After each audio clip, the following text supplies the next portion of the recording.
আজকে নেতাজি সুভাষচন্দ্র বসুর জন্মদিন। দেশমাতার এই বীর শহীদকে শত শত প্রণাম। সকলকে শুভেচ্ছা জানিয়ে শুরু করছে এই মুহূর্তের অত্যন্ত একটা বড় প্রতিবেদন। এবং এই প্রতিবেদনে 2025-এ চুক্তিভিত্তিকদের বঞ্চনার অবসান হবে কিনা এবং কিভাবে হবে, কিভাবে সরকারপন্থীরা চেষ্টা করছেন এবং বাকি যারা চুক্তিভিত্তিক শিক্ষক শিক্ষাকর্মী রয়েছেন তাদের কি করণীয়, কি বলেছেন শিক্ষামন্ত্রী, কি চাইছেন সরকার, মুখ্যমন্ত্রীর দপ্তরের বা কি আপডেট রয়েছে, প্রত্যেকটা বিষয়ে আমরা ডিটেলসে আলোচনা করব। আপনাদেরকে আমরা অনুরোধ করব আপনারা পুরো ভিডিওটি অবশ্যই সম্পূর্ণ দেখবেন। বন্ধুগণ, আপনারা সকলে জানেন নতুন করে সর্বশিক্ষা মিশনের যৌথ ফোরাম গঠন করেছে তৃণমূল। ব্রাত্য বসু তার এক স্যান্ডেলে ইতিমধ্যেই সেই কমিটির লিস্ট প্রকাশ করেছেন, আপনারা দেখেছেন। অনেকের পদ গেছে, অনেকেই বলছেন এই কমিটি অগণতান্ত্রিক, নিয়ম নাকি মানা হয়নি। যাই হোক, সেটা তাদের আভ্যন্তরীণ বিষয়।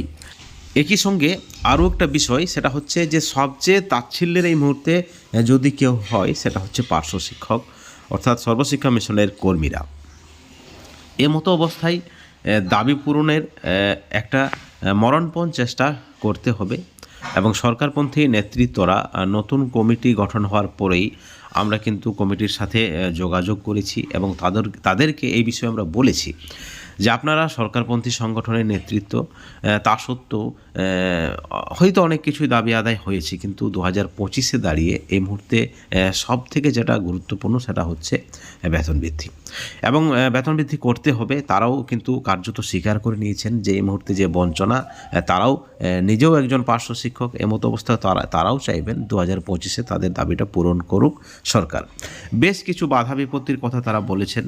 একতার অভাব সব থেকে বড় যেটা কারণ, সরকারপন্থীদের মধ্যে বিভেদ ছিল, তারা এককভাবে চেষ্টা চালিয়ে যাচ্ছিলেন, যেখানে মতামতের যথেষ্ট একটা অভাব ছিল, এবং তারাও কোথাও না কোথাও এই বিষয়টা স্বীকার করে নিয়েছেন যে সকলে একত্রিতভাবে জোরালোভাবে যদি দাবি আদায়টা না করা হয় তাহলে কিন্তু সেটা সেই দাবিটা পূরণ হতে সময় লাগে। বন্ধুগণ, শুরুতে আপনাদেরকে আমরা বললাম যে নেতাজি সুভাষচন্দ্র বসু একটা কথা বলেছিলেন যে মিথ্যা এবং অন্যায়কে যে বা যারা প্রশ্রয় দেয় তার থেকে নিকৃষ্টতম অপরাধ আর কিছু নেই। এমতো অবস্থায় সরকারপন্থীদের আমরা কিন্তু যে বার্তাটা দিয়েছি যে আপনারা যে দাবি, সেটা ন্যায্য দাবি, 10 বছর 15 বছর 20 বছর ধরে যে শিক্ষকতার এক্সপিরিয়েন্স রয়েছে সকলের, এতদিন ধরে তারা কাজ করছেন, সেখানে এই মুহূর্তে তাদের বেতন বা ভাতা 10-12 হাজার টাকা।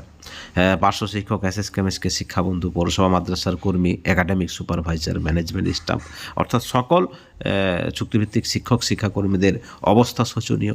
বিনা চিকিৎসায় মারা যাচ্ছে। অনেকেই বলছেন আবার নতুন কমিটি, তারা দেখবেন যে কিভাবে পার্শ্ব শিক্ষকরা বা এসএসএ কর্মীরা বিনা চিকিৎসায় মারা যাচ্ছে, আরও মৃতের সংখ্যা বাড়বে। আমরা কিন্তু এই বিষয়গুলি তাদের সামনে তুলে ধরি, তাদেরকে বলি যে আপনারা চেষ্টা করুন। তারা যেটা বলতে চেয়েছেন অবশ্যই তাদের কাছে অত্যন্ত পজিটিভ ইঙ্গিত রয়েছে। তারা সকলকে যে বার্তাটা দিয়েছেন সেই বার্তাটা কিন্তু অত্যন্ত গুরুত্বপূর্ণ এবং এই ভিডিওর মূল আলোচ্য বিষয়। তারা বলেছেন আপনারা সরকারের উপর আস্থা রাখুন এবং সকলে একত্রিতভাবে দাবি আদায়ের চেষ্টা করা হোক। কারণ আপনারা দেখেছেন 2024-এ রমিউল ইসলামের নেতৃত্বে পার্শ্ব শিক্ষকরা একটা জয়েন্ট ফোরাম গঠন করেছিলেন এবং সেই জয়েন্ট ফোরাম গঠন করার পরেই তারা মুখ্যমন্ত্রীর কাছেও দাবিপত্র তুলে দিয়েছিলেন, কিন্তু সেখানে মতের অমিল হয়। অনেকে বলছিলেন 1 মাসের মধ্যে বেতন বৃদ্ধি করতে হবে, যারা বলছিলেন তারা আজ কোথায়? এই প্রশ্নটা রেখেছেন রমিউল ইসলাম। কারণ 1 মাসের মধ্যে বেতন বৃদ্ধি করতে হবে, সরকারকে হুমকি বা ধমকি দিয়ে তেমন দাবি আদায়ের সম্ভাবনা খুব কম। এমতো অবস্থায় তারা যদি সঙ্গে থাকতেন বা জয়েন্ট ফোরাম যদি থাকতো তাহলে কিন্তু আরও ভালো হতো বলে মনে করেছেন রমিউল ইসলাম। আবার অনেকেই বলছেন চালাকি করে রমিউল ইসলাম তার পদ রেখেছেন। অর্থাৎ অনেকেই যে অভিযোগটা করছেন যে রমিউল ইসলাম নাকি চাইলে সব কিছু করতে পারতেন, তার যথেষ্ট বুদ্ধি রয়েছে, ক্ষমতা রয়েছে, কিন্তু তা সত্ত্বেও তিনি করেননি।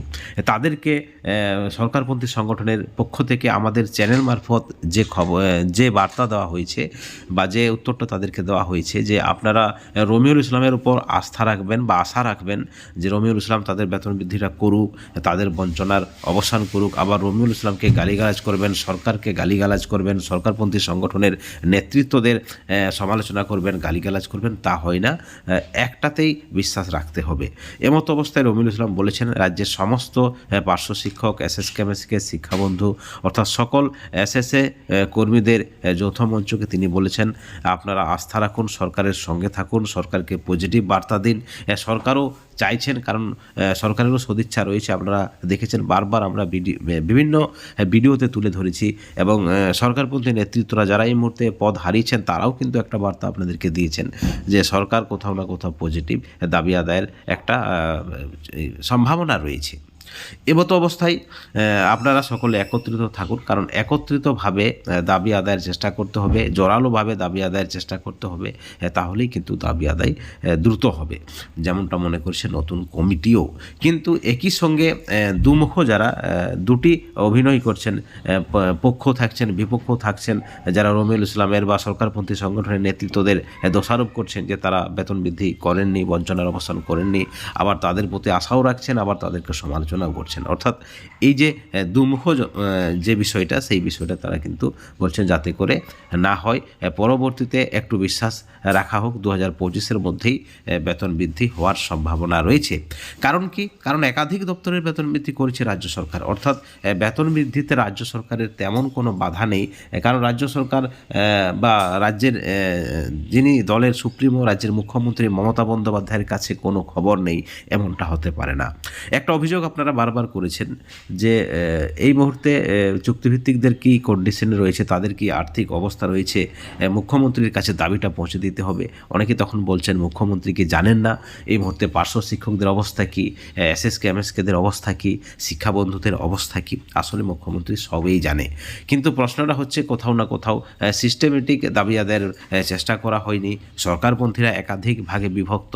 আপনারা দেখেছেন কেউ অভিষেকপন্থী হতে চেয়েছেন, কেউ মুখ্যমন্ত্রী পন্থী হতে চেয়েছেন, কেউ আবার শিক্ষামন্ত্রী পন্থী হতে চেয়েছেন, অর্থাৎ নবীন প্রবীণদের দ্বন্দ্ব।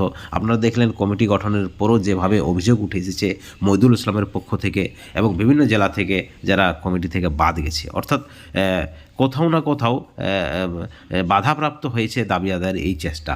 রমিউল ইসলাম বলেছেন তিনি আশা করছেন সমস্ত ষড়যন্ত্র, সমস্ত বাধা বিপত্তি কাটিয়ে 2025-এ পার্শ্ব শিক্ষক, এসএসকেএমএসকে, শিক্ষাবন্ধু অর্থাৎ সমগ্র শিক্ষার সর্বশিক্ষা মিশনের আন্ডারে যে সকল কর্মী রয়েছে তাদের বঞ্চনা অবসানের জন্য তিনি সব ধরনের চেষ্টা করবেন।